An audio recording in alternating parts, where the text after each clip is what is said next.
Innal hamdalillah nahmaduhu wa nasta'inu wa nastaghfir wa na'udzu billahi min syururi anfusina wa min sayyiati a'malina. May yahdihillahu fala mudhillalah wa man yudlilhu fala hadiyalah. Asyhadu an la ilaha illallah wahdahu la syarikalah wa asyhadu anna Muhammadan abduhu wa rasuluhu wa la nabiyya ba'dah. Usikum wa nafsi bitaqwallah kama qala Allah ta'ala fil Qur'anil Aziz. A'udzu billahi minasy syaithanir rajim. Ya ayyuhalladzina amanu taqullaha haqqa tuqatih wa la tamutunna illa wa antum muslimun. Jamaah salat Jumat Masjid Nurul Firdaus yang insyaallah dimuliakan oleh Allah, puji dan syukur marilah senantiasa kita panjatkan kehadirat Allah, Tuhan semesta alam, yang melangkahkan kaki kita, yang saat ini masih memberikan kesempatan kepada kita untuk menghirup udara dengan gratis. Sementara banyak saudara-saudara kita yang saat ini hanya untuk sekedar menghirup oksigen saja harus mengeluarkan dana. Maka kesyukuran itu mari kita ucapkan bersama dengan membaca hamdalah, alhamdulillahirabbil alamin.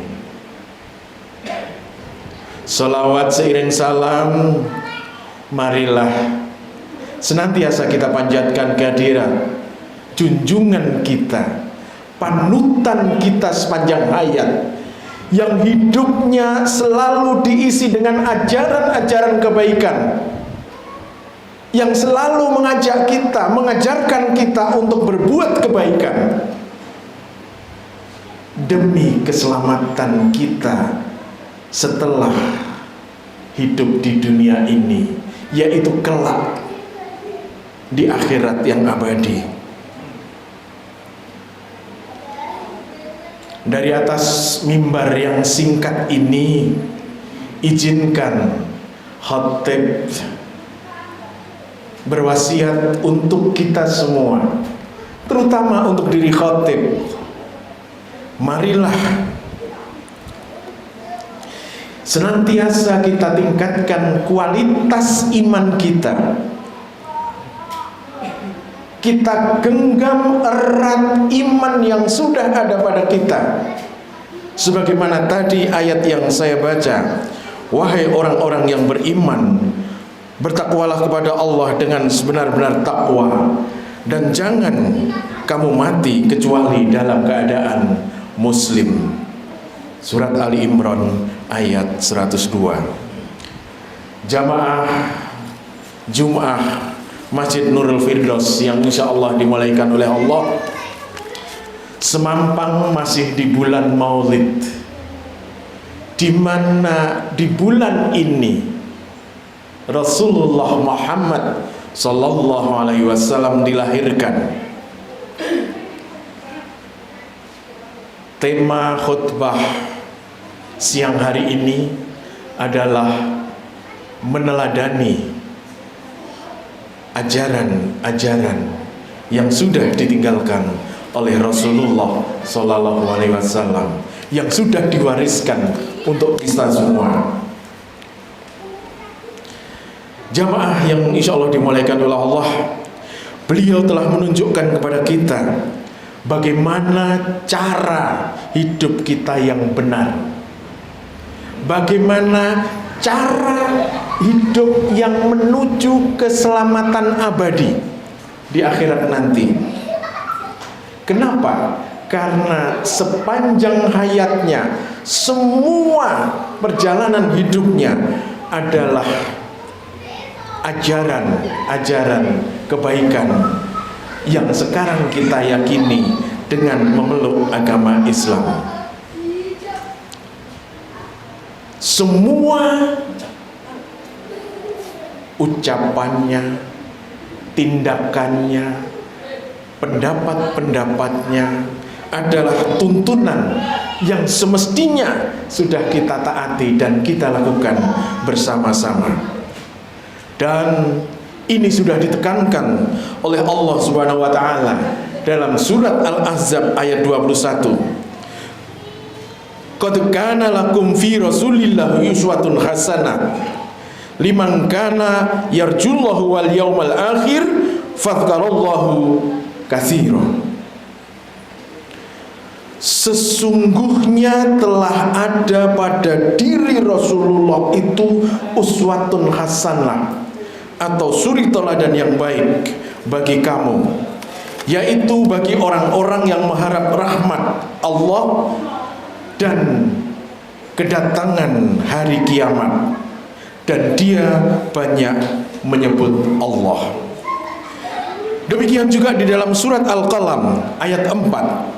Dan sesungguhnya kamu benar-benar berbudi pekerti yang agung. Allah sendiri sudah menyatakan di dalam Al-Qur'anul Karim bahwa Rasulullah adalah suri teladan, bahwa semua yang dilakukan oleh Allah adalah budi pekerti yang agung. Dan kita tahu Rasulullah SAW adalah pribadi yang sempurna. Beliau memiliki akhlak yang mulia, sifat yang terpuji, perilaku yang sangat baik, negarawan yang adil, pemimpin yang adil, penyayang dan bijaksana, seorang bapak rumah tangga atau suami yang setia, seorang ayah yang penyayang, seorang sahabat yang dapat diandalkan. Nah, itulah beberapa contoh keteladanan Rasulullah yang bisa kita ambil sebagai teladan kehidupan kita sehari-hari. Paling tidak poin-poin dari apa yang kami sebutkan tadi bisa kita simpulkan. Yang pertama, Rasulullah SAW adalah pribadi yang sabar dan tawakal. Rasulullah selalu sabar dalam menghadapi segala cobaan dan ujian hidup. Dan beliau senantiasa bertawakal kepada Allah Subhanahu wa taala dalam segala hal. Rasulullah adalah teladan utama dalam kesabaran dan tawakal, seperti yang terlihat dari ketahanannya menghadapi tantangan dakwah, bukan dari orang lain, bukan dari kaum yang lain, bahkan dari keluarga, kerabat, dan tetangga-tetangga yang paling dekat sekalipun beliau ditentang, tapi beliau menunjukkan kesabaran dan ketelatenannya. Keteladanan beliau mengajarkan umat Islam untuk tetap fokus pada solusi, mengutamakan doa, tidak membalas keburukan dengan keburukan, dan senantiasa berserah diri kepada Allah sambil tetap berikhtiar. Tawakal adalah satu tuntunan Rasulullah yang merupakan perbuatan di mana sebelumnya harus didahului dengan ikhtiar terlebih dahulu. Tawakal bukan dipraktekkan dengan tidak melakukan apa-apa, lalu tiba-tiba menyerahkan segala sesuatunya kepada Allah Subhanahu wa taala. Nabi dan para sahabatnya senanti bertawakal kepada Allah setelah berusaha dan berikhtiar semaksimal mungkin. Bertawakal sebelum berikhtiar adalah sikap fatalistis yang dilarang oleh Islam. Manusia muslim diperintahkan agar berusaha maksimal mungkin untuk memperoleh kebahagiaan di dunia dan di akhirat. Demikian kerasnya perintah agar manusia berusaha, Umar bin Khattab pernah mengusir seorang yang kerjanya hanya berdoa di dalam masjid. Beliau berkata kepada orang tersebut, "Tidak ada hujan uang dari langit." Apa artinya ini? Beliau menyampaikan bahwa kau berusaha dulu, baru berdoa kepada Allah. Kau bekerja dulu, baru bertawakal kepada Allah, baru serahkan hasilnya kepada Allah. Pun demikian dalam satu kisah, ketika ada seorang sahabat yang mendatangi Rasulullah dengan seekor unta yang bagus, unta kalau di Arab itu unta yang berwarna merah, yang bagus, indah. Dan ketika beliau sahabat tersebut masuk ke masjid, ditinggal begitu saja. Maka apa kata Rasulullah? Wahai saudaraku, jangan begitu. Tambatkan dulu untamu, lalu serahkan penjagaannya pada Allah. Artinya, saudara-saudara sekalian, bahwa tawakal itu adalah harus, tapi setelah kita berusaha. Tawakal bukan berarti menyerahkan mutlak nasib manusia kepada Allah semata, tapi penyerahan tersebut harus didahului dengan usaha manusiawi. Jelas sekali Islam memerintahkan agar kita berusaha semakin sesimal mungkin dalam mengusahakan sesuatu, baru kemudian bertawakal kepada Allah. Sifat inilah yang mari bersama-sama kita teladani bersama dari Rasulullah Sallallahu Alaihi Wasallam. Yang kedua, sifat jujur dan amanah. Rasulullah Sallallahu Alaihi Wasallam dikenal sebagai pribadi yang jujur dan amanah. Beliau selalu menepati janji dan tidak pernah berbohong. Rasulullah SAW adalah teladan utama dalam kejujuran dan amanah, yang dikenal dengan sifat sidik atau jujur dan amanah atau dapat dipercaya. Bahkan jauh sebelum diangkat menjadi Rasul, gelar yang disematkan kepadanya oleh kaumnya, oleh masyarakat sekitarnya ketika itu adalah gelar Al-Amin, dapat dipercaya. Kejujuran dan amanah ini tercermin dalam perkataan dan perbuatan beliau, menjaga kepercayaan orang lain meski dalam kondisi bermusuhan, serta menjalankan tanggung jawab kepemimpinan dengan adil. Sifat ketiga adalah rendah hati. Meskipun beliau adalah seorang nabi dan rasul, Rasulullah Sallallahu Alaihi Wasallam tetap memiliki sifat yang rendah hati. Beliau tidak pernah sombong dan selalu bergaul dengan siapa saja tanpa memandang status sosial. Apa yang harus kita lakukan saat ini untuk meneladani hal ini? Bapak Ibu, Bapak jamaah sholat Masjid Baitus Salam yang insya Allah dimulaikan Allah, jarak dan waktu sekarang diretas oleh teknologi. Maka tidak ada alasan lagi untuk kita tidak menjalin, menyambung silaturahim dengan media, atau kalau berkesempatan melakukan langsung secara fisik, itu akan lebih bermakna. Bagi siapa? Bagi diri kita, bagi saudara-saudara kita, bagi sahabat-sahabat kita. Maka gelorakan untuk menyambung tali silaturahim ini. Yang keempat, sifat yang harus kita teladani oleh Rasulullah adalah sifat pemurah dan berderma. Kita tahu Rasulullah Sallallahu Alaihi Wasallam adalah orang yang sangat pemurah. Beliau selalu berbagi rezeki dengan orang lain, terutama kepada fakir miskin dan orang-orang yang membutuhkan. Jamaah salat Jumat Masjid Nurul Firdaus yang insya Allah dimuliakan oleh Allah, poin inilah bagaimana senangnya kita berderma, bagaimana kita menjadi pemurah, bukan hanya di kala lapang. Bahkan sudah disebutkan dan berdermalah kamu dikala lapang dan sempit alayah. Bahkan di dalam kondisi sempit pun ya, kita diajarkan untuk berderma, bersedekah. Sedemikian pentingnya berderma dan bersedekah ini Bapak-Bapak sekalian. Maka di dalam surat Al-Munafikun ayat 10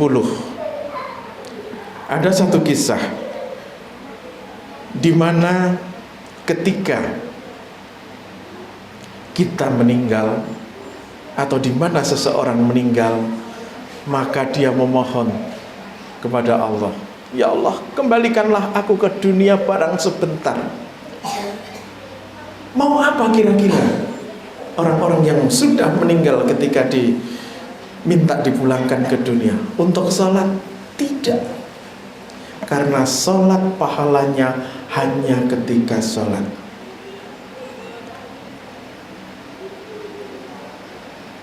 Untuk haji? Tidak.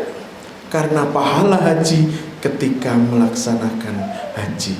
Untuk apa? Untuk berderma, untuk bersedekah. Kenapa? Karena sedekah inilah di antara 3 pahala kebaikan yang pahalanya akan mengalir terus menerus ya. Maka semua orang yang meninggal minta segera dipulangkan ke dunia barang sekedap hanya untuk sekedar bersedekah.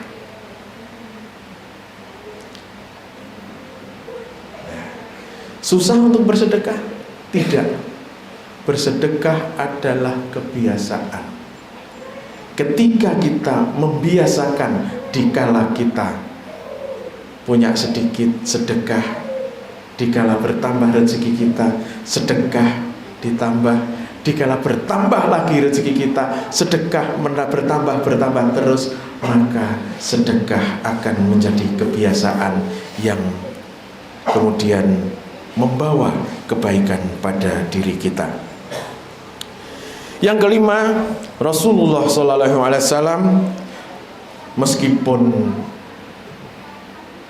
usianya tidak lebih dari 63 tahun, tapi sepanjang hayatnya digunakan untuk belajar. Beliau tidak pernah berhenti belajar. Beliau selalu mencari ilmu pengetahuan yang bermanfaat untuk dirinya maupun umatnya. Maka dari kemudian apa yang dipelajari oleh Rasulullah, baik langsung dari Allah melewati malaikat Jibril maupun dari lingkungan sekitarnya, ada satu hadis yang diriwayatkan oleh Bukhari dan Muslim yang berbunyi, aku tinggalkan untuk kalian 2 perkara yang jika kalian berpegang teguh kepadanya, kalian tidak akan sesat selamanya. Apa 2 perkara itu? Yaitu Al-Quran dan As-Sunnah. Maka jamaah Jum'ah Masjid Nurul Firdaus yang insya Allah dimuliakan oleh Allah, meneladani Rasulullah SAW adalah menjadi kewajiban kita setiap muslim. Dengan meneladani beliau, kita akan mendapatkan keberkahan hidup di dunia dan insya Allah keselamatan di akhirat. Kita akan selalu berkembang menjadi pribadi yang baik, berkembang menjadi pribadi yang bermanfaat bagi sesama, berkembang menjadi pribadi yang lebih dekat dengan Allah Subhanahu wa ta'ala. Barakallahu li wa lakum fil Qur'anil azim wa nafa'ani wa iyyakum bima fihi minal ayati wa dzikril hakim. Aqul liqali hadza wa astaghfiru innahu wal ghafurur rahim.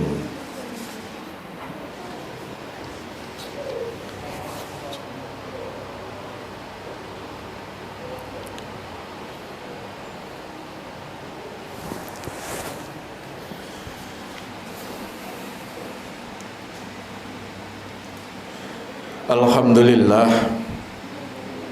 alhamdulillahilladzi hadana li hadza wa ma kunna linahtadiya laula an hadanallah. Asyhadu an la ilaha illallah wahdahu la syarikalah, wa asyhadu anna Muhammadan abduhu wa rasuluh. Allahumma sholli ala Muhammad wa ala ali Muhammad wa man tabi'ahum bi ihsani ila yaumiddin. Amma ba'du. Ya ayyuhalladzina amanu taqullaha haqqa tuqatih wa la tamutunna illa wa antum muslimun. Wa'lamu innallaha malaikatahu yusholluna 'alan nabi. Ya ayyuhalladzina amanu shollu 'alaihi wa sallim taslima. Allahumma sholli wa sallim ala Muhammad wa ala ali wa sahbihi wa tabi'i tabi'in wa tabi'i tabi'in ajma'in bi rahmatika ya arhamar rahimin. Allahumma ighfir lil mu'minina wal mu'minat wal muslimina wal muslimat al ahya'i minhum man amwat. Allahumma arinal haqqa haqqa warjuna tiba'ah wa arinal batila batila warjuna ijtinabah. Rabbana la tuzigh qulubana ba'da idh hadaitana wa hab lana min ladunka rahmah. Rabbana atina fid dunya hasanah wa fil akhirati hasanah wa qina adzabannar. Walhamdulillahi rabbil alamin. Wa aqimis shalah. Assalamualaikum warahmatullahi wabarakatuh.